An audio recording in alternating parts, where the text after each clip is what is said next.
Take trend X 23 YouTube channel से। आज हम बात करेंगे TCP/IP protocol. Actually TCP/IP protocol इस्तेमाल होता है किसी भी दो डिवाइस को इंटरनेट पे कम्युनिकेशन करवाने के लिए। तो ये प्रोटोकॉल हम इस्तेमाल करते हैं। एक्चुअली ये एक OSI मॉडल, ये एक मॉडल है और जो तकरीबन 1960 में आप ये डेवलप हो रहा था। इसकी डेफिनेशन की तरफ चलते हैं। TCP/IP was design and develop by the department of defence DoD, USA के डिपार्टमेंट है इन 1960 and is based on standard protocol. It's stand for transmission control protocol oblique internet protocol. The TCP/IP model is a concise version of OSI model. ठीक है ना, ये उसका मुख्तसर model है, इसमें नंबर ऑफ़ लेयर्स कम होगी, मगर ये उसका कोई रेफरेंस मॉडल नहीं है। मतलब उससे इम्प्रेस होकर OSI मॉडल से इम्प्रेस होकर ये मॉडल नहीं बनाया। वो दोनों अलग अलग, एक मुख्तलिफ, दोनों OSI मॉडल अलग है और TCP/IP मॉडल अलग है, और ये अलग अलग डेवलप हो रहे थे एट ए टाइम पर। कोई मॉडल दूसरे मॉडल से इम्प्रेस या उसका रेफरेंस लेकर नहीं बनाया गया। It contain 4 layers unlike the 7 layers in the OSI model. देखें ना, अब हम बात कर लेते थोड़ा सा OSI मॉडल के। आपने पढ़ा होगा, आपसे अगर बात करें OSI मॉडल में कितनी लेयर्स होती हैं? इसमें तकरीबन कोई 7 लेयर होती हैं। और अगर हम बात करें TCP/IP मॉडल की, तो इसमें कितनी लेयर होंगी? इसमें कोई 5 कहता है और कोई 4 भी कहता है। और ये क्यों 4 और 5, इसमें से सही कौन सी है? एक्चुअली ये दोनों ही सही हैं। ठीक है, ये आप बेस कर रही है आपके एक्चुअली स्टडी पर कि आप कौन सी बुक स्टडी कर रहे हैं। ठीक है, 2 आथर हैं, एक ने 4 लेयर लिए हैं और एक ने 5 लेयर लिए हैं। शायद उनका नाम मेरे जहन से निकल रहा है। एक तो है फ्रोज़न, उसने 5 लेयर लिए हैं, और एक शायद है टेरिन गम्प करके उसका नाम है, और उसने तकरीबन कोई 4 लेयर वाला मॉडल इस्तेमाल किया है। तो ये दोनों ठीक है, आप दोनों को इस्तेमाल कर सकते हैं, इसमें कोई ऐसा मसला नहीं है। एक्चुअली हम बात करते हैं कि TCP/IP की ज़रूरत क्यों महसूस हुई।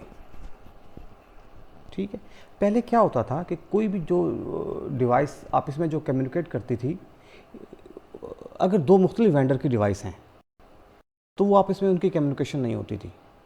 ठीक है, डेल का PC आपके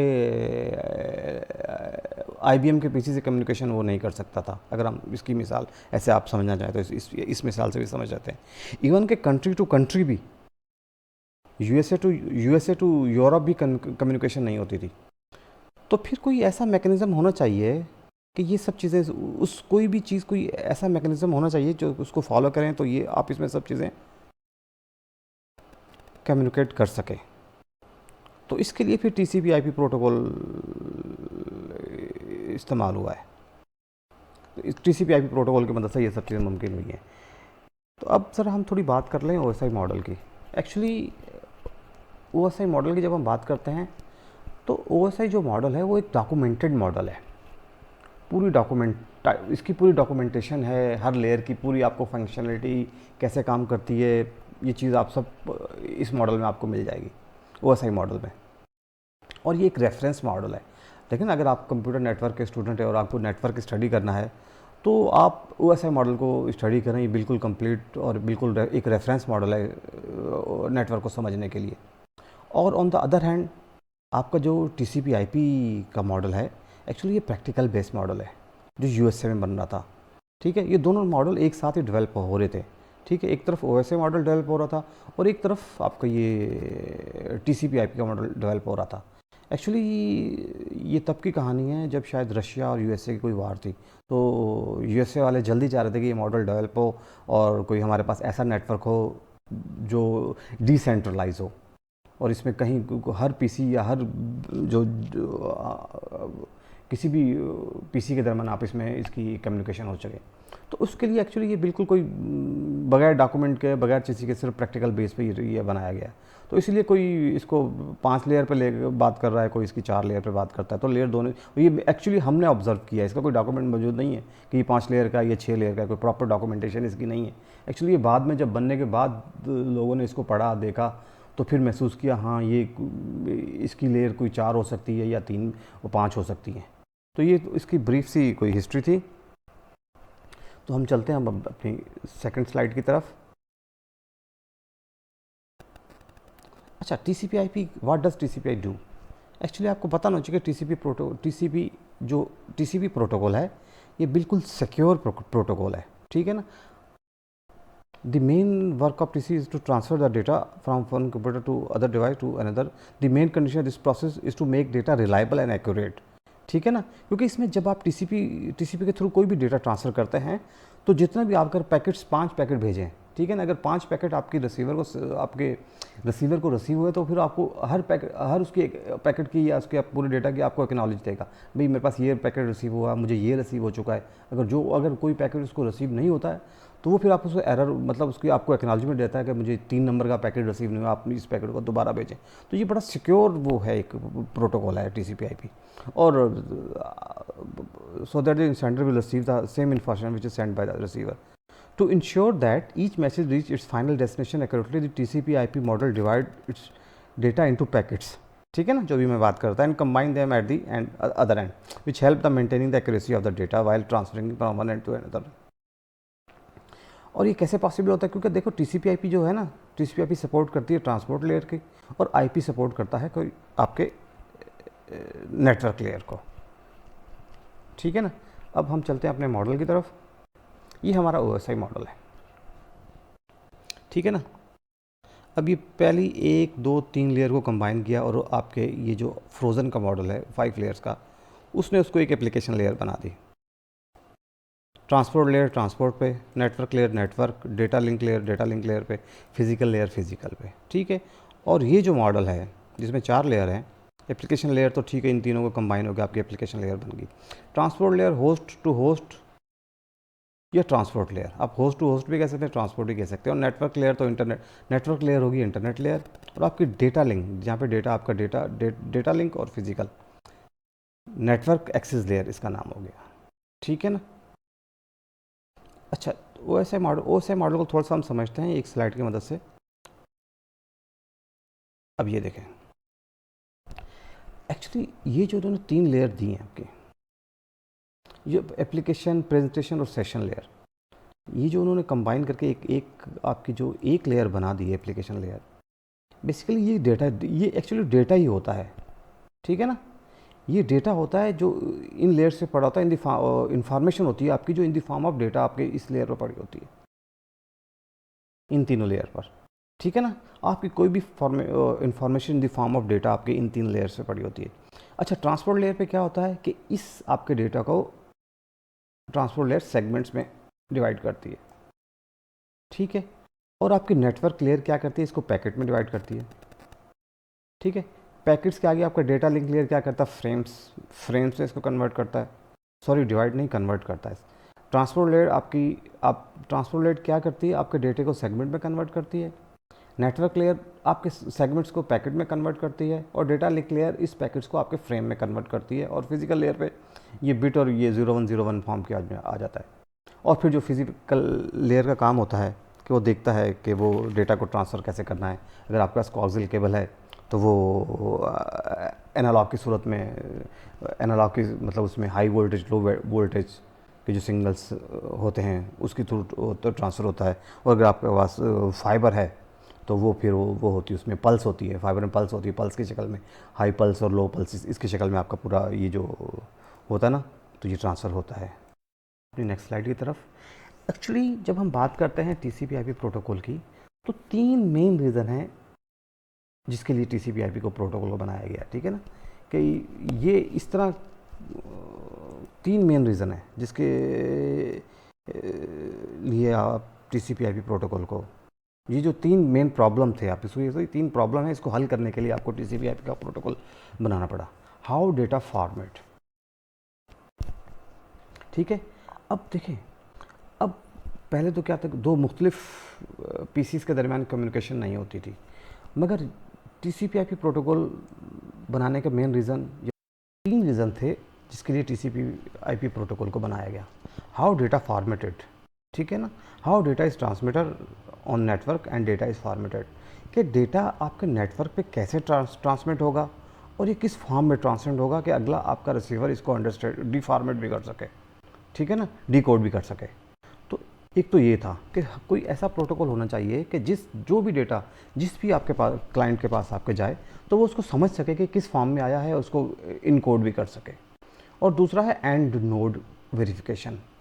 एक्चुअली इसमें क्या था कि इसमें सिर्फ आपके पास रिसीवर और सेंडर का एड्रेस होना चाहिए, ठीक है। और बीच में ये कहाँ से पैकेट जा रहा है, किस राउटर से गुजर के जा रहा है, ये किसी को नहीं पता होना चाहिए। सिर्फ आपका सेंडर और रिसीवर का एड्रेस होना चाहिए और ये कहाँ से जा रहा है, क्यों जा रहा है, कौन सा रूट इसने बेस्ट रूट लिया है, और ये अपने डेस्टिनेशन में पहुंच गया है। तो ये इसके लिए एंड नोड वेरिफिकेशन का कॉन्सेप्ट हुआ। तो उसके तीसरा है डायनेमिक राउटिंग, कि बेस्ट पाथ ये सिलेक्ट करे और कोई भी इस पाथ को ट्रेस नहीं कर सके, ठीक है। ये फॉर सिक्योरिटी और हैकिंग से बचने के लिए, कि किसी को ये नहीं पता चले कि एक पैकेट अगर एक आपका डेटा अगर पैकेट इस रूट से गया है तो दूसरा पैकेट आपका किसी और रूट से जाए। तो ये एक्चुअली डायनेमिक राउटिंग के थ्रू पॉसिबल हुआ है। तो ये 3 प्रॉब्लम थे जो इसको सॉल्व करने के लिए टीसीपी/आईपी का प्रोटोकॉल आपका बना। हम चलते हैं अपने टीसीपी मॉडल की तरफ, ठीक है। सबसे पहले एप्लीकेशन लेयर होती है, और एप्लीकेशन लेयर पे टीसीपी/आईपी मॉडल में कौन से प्रोटोकॉल्स काम करते हैं? एचटीटीपी, ठीक है, आपका डीएनएस, डीएचसीपी, एसएमटीपी, और ये सारे प्रोटोकॉल आपके काम करते हैं एप्लीकेशन लेयर पे। एक्चुअली आपने देखा होगा सारे इंटरनेट के प्रोटोकॉल इस लेयर पर काम करते हैं, और एक्चुअली ये यूज़र की लेयर होती है यहाँ पे, और इसी लेयर पे बैठ के यूज़र अपना सारा काम करता है, ठीक है ना। अगर आपको कोई ईमेल भेजनी है तो आप एचटीटीपी प्रोटोकॉल के थ्रू आप अपनी ईमेल सेंड करेंगे, ठीक है। जो यूज़र का जो इंटरफेस यूज़र के लिए होता है वो एप्लीकेशन लेयर पे होता है। उसके बाद लेयर आती है host to host transport layer. इस लेयर पर टीसीपी काम करता है, जो कि बहुत इंपॉर्टेंट लेयर है। टीसीपी काम करता है, इसका नाम भी इसीलिए टीसीपी, इस लेयर पे टीसीपी काम करता है, इस पे आईपी काम करता है। तो इन दोनों लेयर का काम बड़ा इंपॉर्टेंट है, इसी के नाम पर टीसीपी आईपी आपका मॉडल बना है। एक्चुअली टीसीपी आपको पता है ये इस लेयर पे काम, ये टीसीपी आईपी क्या होता है? एक्चुअली ये layer end to end communication करती है और error free delivery of data. और ये कैसे पॉसिबल होता है? ये टीसीपी प्रोटोकॉल के थ्रू पॉसिबल होता है। आपको पता है टीसीपी प्रोटोकॉल कैसे काम करता है? ये एक्चुअली ये कनेक्शन ओरिएंटेड होता है। आप एंड टू एंड कनेक्शन बनता है। अगर एक अगर किसी सेंडर को कोई बिट या कोई डेटा भेजना है तो वो क्या करेगा, अपना डेटा भेजेगा, वहाँ से वो उसको एक्नॉलेजमेंट देगा, तो कभी वहाँ मुझे आपने 6 पैकेट भेजे, मुझे आपके 6 पैकेट मिल गए, तो फिर वो दूसरा उसको पैकेट भेजेगा। तो इसमें एक्चुअली एक्नॉलेजमेंट भी आती है कि आपका जो डेटा आप भेज रहे हैं वो उसको रिसीव हो रहा है नहीं हो रहा। और in case of packet loss में तो वो आपका रिसीवर आपको बताएगा भी मुझे पैकेट नंबर 4, आपने 6 पैकेट भेजे, पैकेट नंबर 4 मुझे नहीं मिला, आप इसको मुझे रीट्रांसमिट करो। तो रीट्रांसमिशन भी यहीं पे होती है, कनेक्शन ओरिएंटेड होता है और रीट्रांसमिशन होती है। और नॉन रियल टाइम एप्लीकेशन, ठीक है ना। जैसे आपकी ईमेल है, आपने ईमेल भेजी है, ठीक है ना, एचटीटीपी प्रोटोकॉल के थ्रू, ठीक है ना। ये नॉन रियल टाइम एप्लीकेशन है, उस ऐप है। तो वो एक्चुअली क्या होता है कि वो आपने उसको ईमेल कर दी, वो जिसको भी की उसने सुबह आके चेक की, मगर ईमेल उसको रिसीव हो चुकी होती है। और इन केस ऑफ के डिलीवरी नहीं है तो आपके पास एक मैसेज आ जाता है कि ईमेल नॉट, मतलब अनसक्सेसफुल। तो ये एक्चुअली टीसीपी/आईपी प्रोटोकॉल के थ्रू सब चीज़ें होती हैं। और ये जो आपका टीसीपी का जो प्रोटोकॉल होता है ये थोड़ा सा स्लो होता है एज़ कम्पेयर टू यूडीपी, क्योंकि क्योंकि ये इसमें आपको एक्नॉलेजमेंट भी लेनी पड़ती है अपने डेटा सेंड की, तो इसलिए थोड़ा सा ये स्लो होता है एज़ कम्पेयर टू यूडीपी का तो आपको पता है ये एक्चुअली इसमें कोई एक्नॉलेजमेंट नहीं होती और डेटा बड़ा फास्ट इसमें ट्रांसफ़र होता है। इसकी एग्जांपल आप ले सकते हैं, आपकी वॉइस कॉलिंग, वीडियो कॉलिंग या आपके मोबाइल पर बातचीत, ये एक्चुअली यूडीपी प्रोटोकॉल के थ्रू काम करते हैं। इसमें अगर वॉइस ब्रेक हो जाए या कुछ पैकेट्स ड्रॉप हो जाए तो कोई फ़र्क नहीं पड़ता। तो टीसीपी बहुत रिलायबल होता है, ठीक है। ये इस लेयर पे सारे काम होते हैं। और फिर बात आती है इंटरनेट लेयर की। इस लेयर पे आईपी एड्रेस आपका काम करता है, और आईपी एड्रेस में सेंडर और रिसीवर का एड्रेस होता है, और यहाँ पे राउटिंग होती है कि आपके पैकेट्स को उसने कहाँ भेजना है। और फिर बात आती है नेटवर्क एक्सेस लेयर की। ये तो पता है आपको, फिजिकल डेटा लिंक लेयर और फिजिकल लेयर का कॉम्बिनेशन है, ठीक है। और यहाँ पे फिजिकल लेयर का कॉम्बिनेशन है, और यहाँ पे मैक एड्रेस पे काम होता है।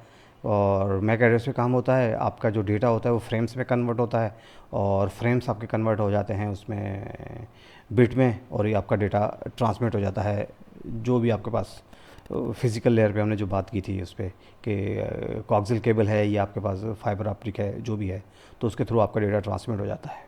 ठीक है, तो ये था हमारा TCP IP मॉडल। और अगर आपको इसकी डेफिनेशन या प्रॉपर डेफिनेशन या कोई देखनी है तो वो आप OSI मॉडल की ही लिख लेंगे, क्योंकि वो एक रेफरेंस मॉडल है। जो भी है उसकी डेफिनेशंस, वो सारी डेफिनेशन तकरीबन आप, अगर ये नेटवर्क लेयर, नेटवर्क एक्सेस की आपने डेफिनेशन लिखनी है तो ये दो जो लेयर है, फिज़िकल और डेटा लिंक लेयर, इन दोनों की आप लिख सकते हैं।